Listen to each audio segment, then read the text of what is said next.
this is the Ten Commandments monument that was at issue in the Supreme Court case about Orden. You can see it's surrounded by no other monuments. This is the Texas State House grounds. There are other monuments elsewhere that are out of sight, but this stands alone right here. It's a pretty unimportant part in the back, but it obviously is right next to the State House, you can see here. Now, I want to point out a couple of things on this monument. You can see how tall it is. You can see that you got this eye, which I don't think really has anything to do with the Ten Commandments. Also the eagle, and the American flag.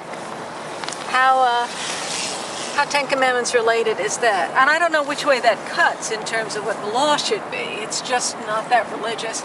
If it represents the history of law, there's a better reason for it to be acceptable on state property, considering that the state isn't supposed to establish religion.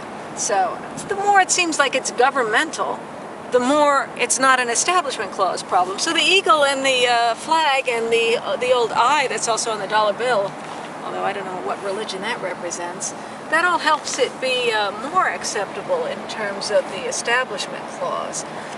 But by the same token, people who are religious maybe ought to be offended by this. Does this really belong here? Should it be next to this government building?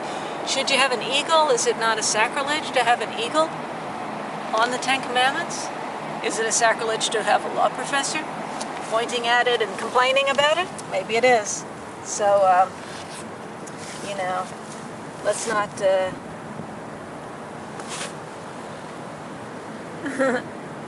let's not be too critical of the poor state of Texas that put this here, and I don't think they should take it down, but I think the most American thing about it and the least religious thing about it is just that it's so thoroughly ridiculous.